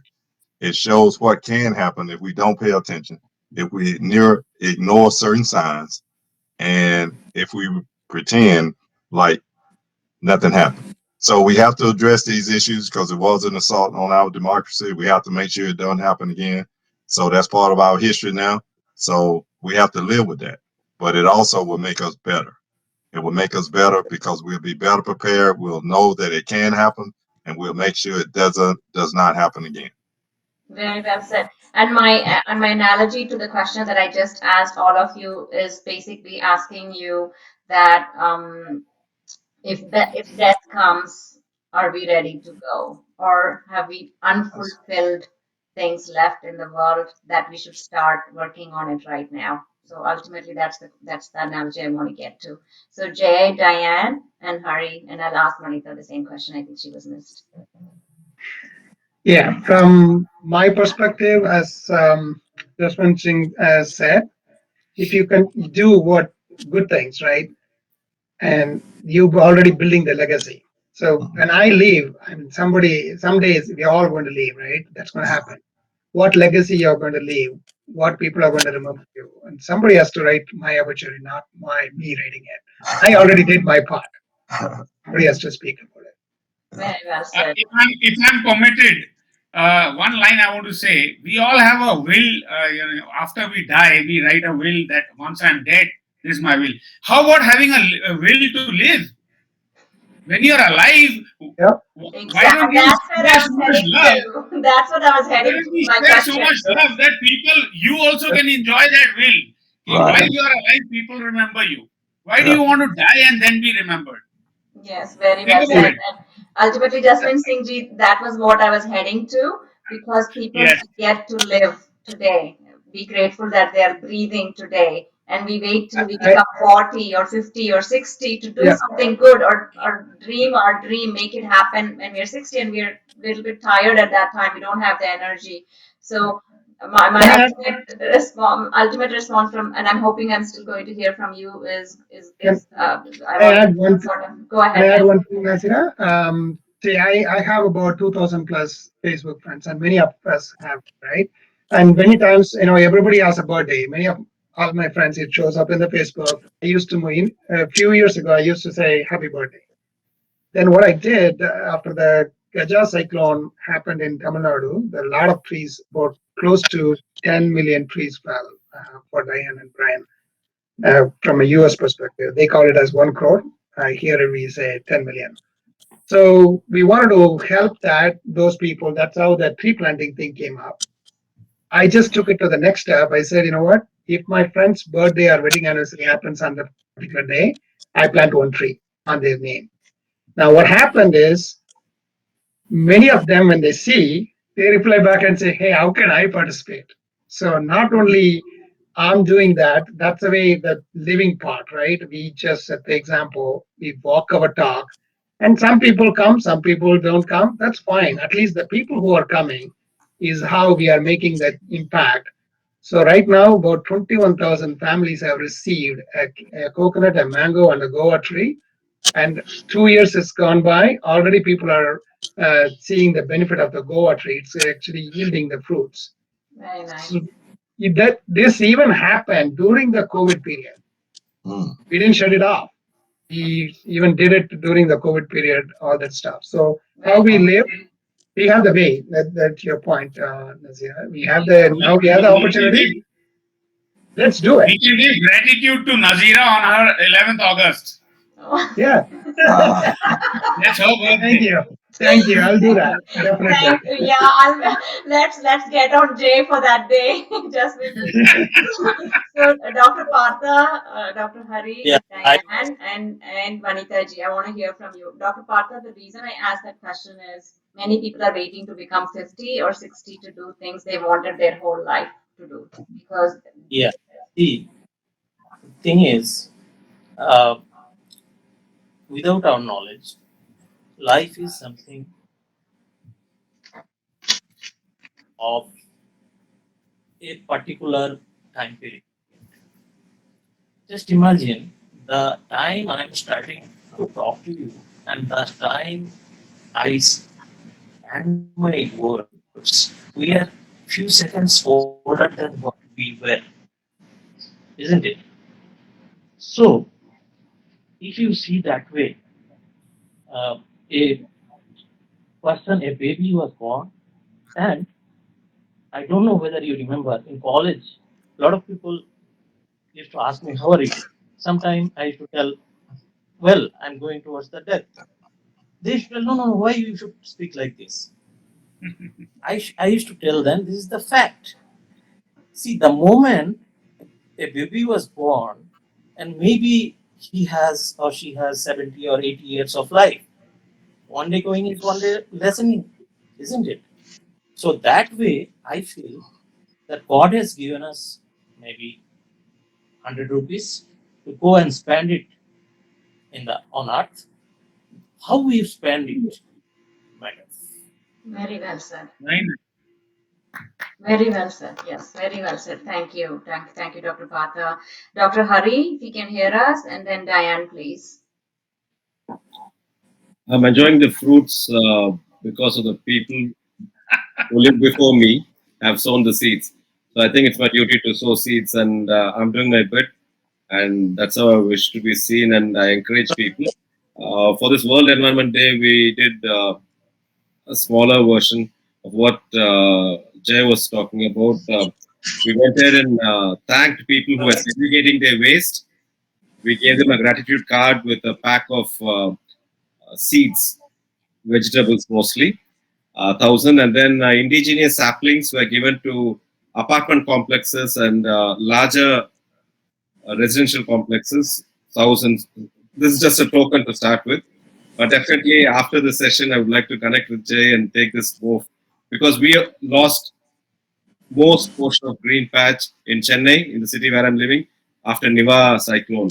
So this is one way we could do, along with whatever activities. Now we have started with a plea from the kids, asking the adults, uncle, auntie, please segregate your waste.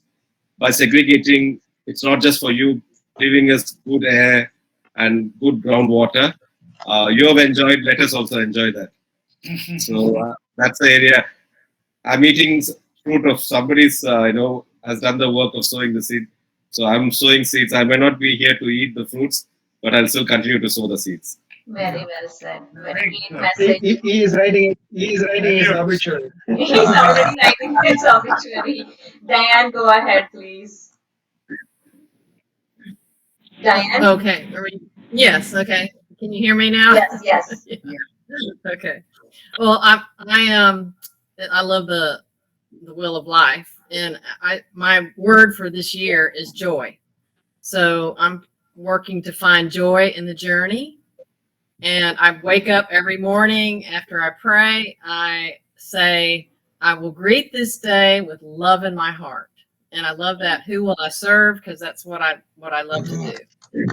Very well said. Thank you. Thank you. We should live by the day according to you. So today is my 19,126th day of my existence. Wow. Can you repeat that? Wow. Which We know everything that we have in our That's banks. great. In our in our bank's account, we have everything we know. But in our life account, how much is left, we don't know. Very well said. So thank you so much. So Vanita, I have another question for you. Is it the materialistic world or is it the spiritual world or both balanced? Yeah, I believe in Gita's word, कर्मण्येवाधिकारस्य मा फलेषु कदाचन. मुझे जो अच्छा लगता है वही मैं करती हूँ. Whatever I feel to do this, So I'm very happy in my life. I enjoy my life because I'm doing whatever I like, and I never think that I'm doing the painting, I'm making the film, and somebody like it. I'm not looking after the fruits. I'm कर्मण्यवाधिकार से माँ फलेषु कदाचन. फल की इच्छा मैं कभी नहीं करती, और मैं फल मुझे क्या मिलेगा वो भी नहीं करती. Just I'm busy with my painting, my colors. I like my colors, and I'm busy with that, and I'm enjoying my life very Very well. well, very well said. Recently, Vanita ji, my daughter, who's going to be 14 in September, I asked her, "What are you going to be?" Because I know at some point she wanted to be a lawyer, and then she wanted to be a doctor at some point. She said, she said, "I just want to be happy." I said, "Yeah, but what do you want to be when you grow up?" She said, "Mom, I want to be happy." I said, "But what do you want to become so you can be happy?" She said, "I want to become what is going to make me happy." Happy. And I'm like, Fantastic. she made me speechless. I didn't know what to say because I couldn't push her. You have to become a doctor. That's where you're going to be happy. So I'm seeing more and more of our current children becoming very Hmm. smarter than we were, because Right. we knew only becoming a doctor or a policeman or this is Right. not who we are. But then other than that, did that make us happy? Is it making us happy? So I love what you just said, Vanita, and that's how I feel I'm living my life. What makes me happy is speaking to you, arranging panel chai and chat panel sessions. I know we have some technical difficulties. It gives me pleasure. It gives me energy. Though there is no cost to participate, we are not earning anything through all this, but it just bringing all of you people together and uniting makes me happy. And so I hope many women and men out there realize ultimately are they doing it from their soul. Nazira ji, very well done. Nice program. I connected with so many people. I do want to add one thing that you just talked about your daughter. This is from my own personal thing. My daughter, she was, when she went into high school, from middle school to high school, she was pretty tense that day, and she was kind of crying. I asked her, "Why are you crying?" She said, I'm going into high school. I have to study a lot of stuff, blah, blah, blah." I said, "Okay." Then I asked her, "Why do you go to school?" She said, "I want to be successful." I said, "That's a wrong answer." I repeated the question again. She said, "I want to make good money." I said, "That's a wrong answer." Then eventually I told her, "You're going to school to learn. Just think that way. Then your pressure will go away. You're going to learn. And then when you give your best effort, I won't ask you, even if you fail, I won't yell at you."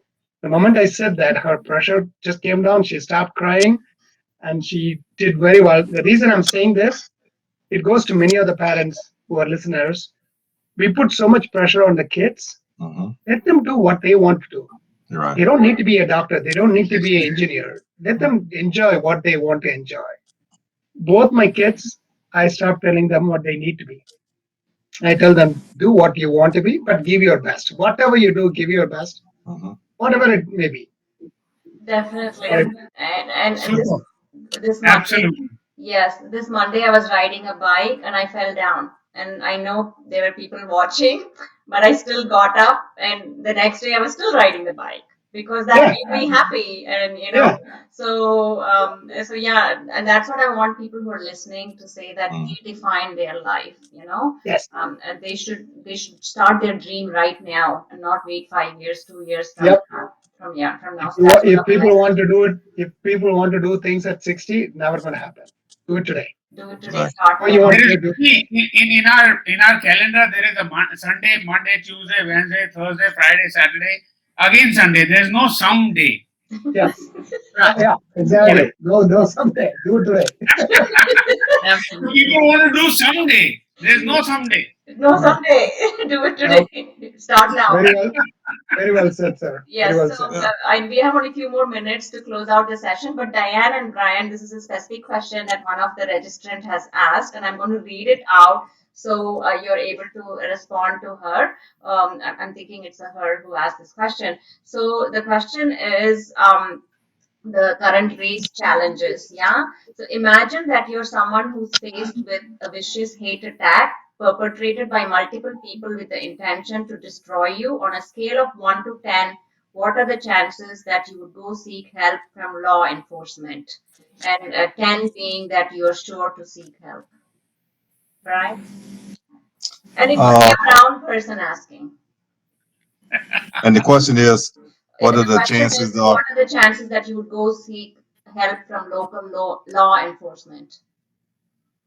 Well, I think they should. I mean, it's been publicized. There are a lot of hate crimes going on. There are a lot of things going on against different groups here that's been publicized. So that's why I know here in Johns Creek, you know, we passed a hate crime ordinance against, you know, to help make sure all families are safe. So nobody won't feel isolated or feel that, you know, they can't get any help if they do feel that they've a crime been committed against them.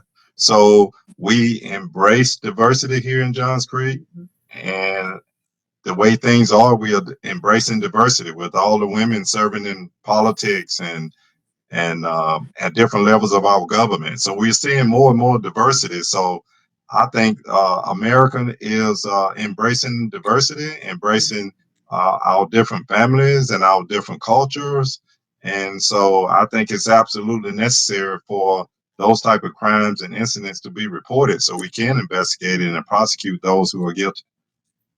Okay, very nice. And I agree with Brian 100%. Couldn't have said it better. Okay, sounds good. So Excellent. before we close out the session, Diane, health, right? Health is not just physical or a social health. It's also mental health. It's also financial health, emotional health. And so how give us a few tips from being a certified coach that people can continue to do during this pandemic or coming out of the pandemic. Well, I start with a morning ritual and an evening ritual. Sleep is so important. Even 7 to 8 hours of sleep a night. And the studies show that women that just have 5 hours of sleep are gaining 30 pounds. I mean, it really impacts your sleep. So, you know, really getting a morning ritual, figuring out what that 7 to 8 hours looks like, and get that sleep in. Set your timers. Get rid of the blue lights and your computers and your phones 2 hours beforehand, because that keeps you waking and get that good sleep. Okay, so do you want people to go more into social media or stay away? Stay away from social media before you go to bed. So, like Justin Wynn said, read. Yeah. Just get out a book, and meditate or read or pray, but do something that will get you ready for a good night's sleep. Very well said. Thank you so much. So now that we are ending our session, I would love from Jay to start with closing comments. And if there's anything that we've missed specifically talking about in the session today, I've enjoyed each one of you. I know there were technical difficulties, but hopefully the recorded session will come out with full audio. So hopefully, Jay, I'm thinking that people who switched to Edge, Microsoft Edge, or refreshed or the video were able to hear us. So go ahead, Jay, with closing comments for the session. Please. Sure. So I'm going to recap some of the things that we talked about. I got a lot of messages from this distinguished panelist. I really appreciate it. I learned a lot too today, right? And thank you, Nazira, for connecting us with some of these people. And in fact, I'm looking forward to talking to Harish Balaji. Let's see if we can do something in Chennai, Hari. See, the thing is, to go back, the perspective is one thing, how we look at things and what we want to do in a given opportunity, anything it may be, right? That's where it's going to help us write our own obituary, right? You never wait for tomorrow or someday. Thank you, Justin. I really like the way you said there is no someday. That's very good. So it was. So that's what every one of us have to do that, and all our whatever religion we believe in, it doesn't matter. They all have a great teachings. Unfortunately, we miss that great teaching and focus on some other stuff that creates a lot of hatred and all the other stuff. Let's get back. Focus on what the good teachings that every religion, doesn't matter whichever it is. Focus on that. We can do a lot more to the people. And I have one specific thing to some of my friends from India, um, and also then religious institution in Northern America and India. You have a great venue to reach the mass population in the religious institutions. It doesn't matter whether it's a Christianity, Gurudwara, or Hindu temples. We are not tapping into that to do more for the people. I know Gurudwara, many Gurudwaras does fantastic job. We need to do that. We need to tap into those things. Every street has a temple or a church or a mosque. Why don't we tap this into those things? This COVID whole issue, we could have handled it much better. Hari, to earlier point, the PC primary care remote villages. I have seen great work done in America with the many religious institutions. They stepped up. They went and took care of the people. Last year, I learned, I'm from Delaware, which is a very small state. The volunteers gave back $29 million worth of time. That's how they were able to take care of the vaccination, the mask, the hand sanitizer to those people who needed it the most. I'd like to see something like that happen in India. Great That's my thing. Great action step. Thank you, Jay. We appreciate your time this morning, and definitely best wishes to Priya and your family as well. So basically, you're saying from pain to possibility and from crisis to opportunity. So much enjoyed today, getting to meet with you and such a distinguished panel. I love taking people's health to the next level. So anybody interested in talking to me, let me know. I got a Healthy Tips newsletter with a lot of good recipes and tips and a lot of good mindset too that I'd love to share with you. Have a great day. You too, Diane. Thank you so much. Diane, before you leave, can we take a group picture? Yes. Ready? 1, 2, 3. Awesome. Great. Okay. Thank you, Great. Diane. Thank you. Thank you, Dr. Thanks for Pathak. shooting us without killing us. Yes. Dr. Pathak? Yeah, as I said, it was nice, quite informative. Looking forward to join more such kind of conversations. And thank you for calling such a nice panel discussion. And that's it. Thank you so much, Dr. Patha, for your time and your valuable input and all the wise words. Thank you, Dr. Patha. Best wishes to you. Jasmine C, please. Yeah, I have one concluding line for you all. He gave to all, they called him mad. He gave to all, they called him mad. The more he gave, the more he had. So live with this attitude that life is abundant. It can give you as much as you want. What we do is we put the pipe facing us. So then the water gets twisted. If you leave the pipe away, the channel of life through you will flow endlessly to touch lives endlessly. We don't have to be small. We are gods. Let's behave like God. Very well said, Jasmine ji. And definitely we will continue to reach out to you for more of happiness and wise words when there is. And I know you're doing a lot because many people are depressed in different ways, in several ways because of the loss. But to bring them back, they need the healing, and for that, they need to learn to be happy again. So thank you, Jasmine ji. Brian, please. Thank you. Well, thank you for inviting me to be on this panel with these distinguished guests. I've learned so much this morning, and just being here, blessed with just the presence of you guys and ladies. So thank you very much for inviting me, sharing your vision, your views. And this is one of the things that we can benefit from the pandemic. This was never would have happened a year ago. We would have never thought to do have this type of technology, have this kind of meeting. So these are one of the benefits and one of the positive things that we can take out of the pandemic, along with, I think, our younger people getting involved. We're making them aware of what is at stake now. So I think they realize what's at stake and they want to get involved. And I'm encouraged by that. And I'll just say this last thing. That's why I have a lot of youth working on my campaign. I mean, I'm being energized by them because they are taking this thing real serious. They want to get involved. They know what's at stake. So they are energizing me every day to be the best I can be. And that's what keeps me going. Thank you very much. Very well. Thank you so much, Brian. All the best with your campaign and keep us posted. Yeah. Best wishes from all of us. Vanita ji, please. Closing comments. Yeah, this is my message. Life is so beautiful. You have to see, you have to eyes for that to look after the beauty of the life, and whatever the life is there, accept it and go move ahead.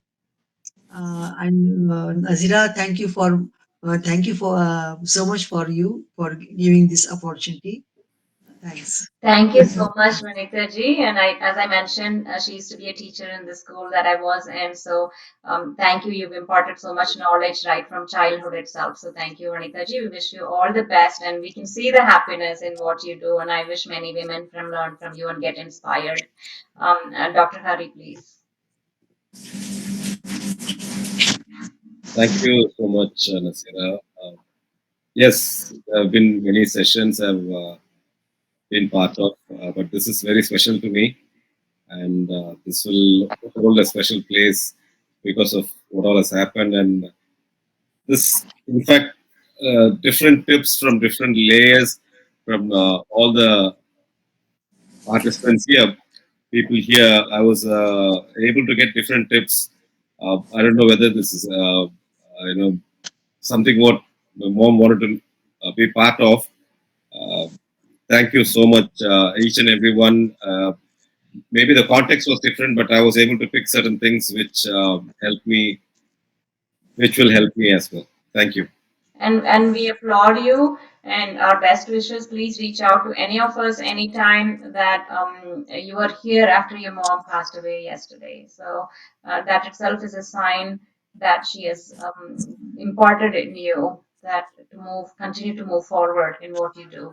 So thank you, Hari, and reach out to us. And thank you, all of you panelists. Thank you for your Sunday morning, very valuable time, and Sunday evening, almost night time in India. I've learned a lot. It's given me more energy to do more. I wish all of us would find that, even including the listeners who are listening now or later, that life indeed is beautiful, and start achieving their dreams now, not to wait. And of course, life is not granted. So start living and enjoy the fruit. COVID is one that brought us back to roots, the naturality of the world, bringing us back to the environment. So we hope we continue to learn some of those lessons and impart in our life and our youth and our children and our families moving forward. Thank you so much, and look forward to our next month's session. Thank you. Sure. Bye-bye. Nasira ji, great job, Nasira ji. You did. You took that topic and then took it to the next level and gave us this opportunity. Thank you so much. Please, Very well take organized. Teach Very well organized. all of you. Take care. Bye-bye. Bye-bye. Yeah, wish you best of luck. Wish you best of luck. Bye bye. Thank you. Namaste ji. Bye-bye. Bye. Hey.